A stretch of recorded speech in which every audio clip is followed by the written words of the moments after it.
যে রাসূল সাল্লাল্লাহু আলাইহি ওয়াসাল্লাম ধীরে ধীরে শুকিয়ে যাচ্ছিলেন। উদ্বেগ আর বিষণ্ণতায় মানুষ যেভাবে সবসময় কোনো না কোনো চিন্তায় মগ্ন থাকেন, খাওয়া বা পান করার কোনো হুঁশ থাকে না, ঠিক তেমনই হয়েছিল রাসূল সাল্লাল্লাহু আলাইহি ওয়াসাল্লামের। একদিন রাসূল সাল্লাল্লাহু আলাইহি ওয়াসাল্লাম হযরত আয়েশা রাদিয়াল্লাহু তাআলা আনহার ঘরে বিশ্রাম নিচ্ছিলেন।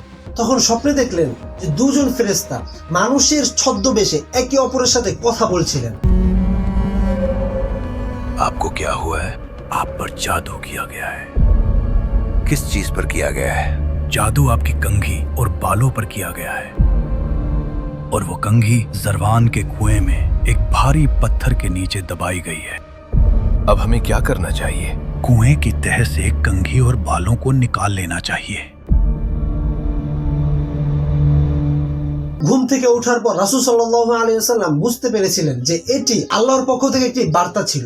রাসূল সাল্লাল্লাহু আলাইহি ওয়াসাল্লাম সাহাবীদেরকে সাথে নিয়ে সেই কুয়ায় গেলেন এবং পাথরের নিচ থেকে জাদুর সেই সরঞ্জামগুলো বের করলেন। সেই মুহূর্তে জিবরাইল আলাইহিস সালাম রাসূল সাল্লাল্লাহু আলাইহি ওয়াসাল্লামকে জানালেন যে এই চুলে 11টা গিট দেয়া হয়েছে। আপনি সূরা ফালাক এবং নাস পড়তে থাকেন এবং এই গিটগুলো খুলতে থাকেন। হে নবী, আপনি বলুন, আমি আশ্রয় প্রার্থনা করছি ভোরের রবে যা কিছু তিনি সৃষ্টি করেছেন তার অনিষ্টতা থেকে এবং গিটগুলোকে ফুদানকারী নারীর অনিষ্ট और गंडों पर पढ़ पढ़ कर फूंकने वालियों की बुराई से। আপনি যখন সূরা ফালাক এবং সূরা নাস দেখবেন তখন বুঝতে পারবেন এই দুটি সূরা মিলে 11টি আয়াত রয়েছে। আপনি একটি করে আয়াত পড়বেন এবং একটি করে গিট খুলবেন। এভাবে পুরো চুল থেকে 11টি গিট সম্পূর্ণভাবে খুলে ফেলা হলো। যখন সব গিট খুলে গেল তখন রাসূল সাল্লাল্লাহু আলাইহি ওয়াসাল্লাম নিজেকে তেমন অনুভব করলেন যেন কেউ আপনাকে রশি দিয়ে বেঁধে রাখলো এবং আপনি হঠাৎ করে সেখান থেকে মুক্ত হয়ে গেলেন।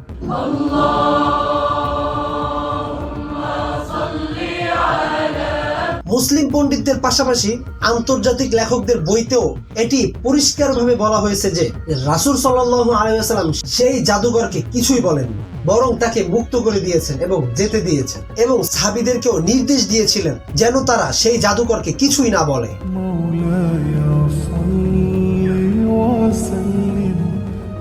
मेरी फूंक किसी को क्या जलाती ए हबीबे अल्लाह, मैं तो खुद अपने गुरूर की आग में जलकर खाक हो चुका हूँ। এভাবে মানুষের মধ্যে একটি ধারণা তৈরি হয়েছিল যে এই সূরাটি মদিনায় নাজিল হয়েছে, কিন্তু আসলে তা নয়, বরং এই সূরাটি মক্কায় নাজিল হয়েছিল। ইসলামের প্রাথমিক যুগে যখন মুশরিকরা রাসূল সাল্লাল্লাহু আলাইহি ওয়াসাল্লামের প্রকাশ্যে বিরোধিতা শুরু করেছিল, कहा है मोहम्मद का वो अल्लाह जिसे किसी ने नहीं देखा, जो हमारे खुदाओं के सामने खड़े होने की जुर्रत कर सके। এটি ছিল সূরা ফালাক নাজিল হওয়ার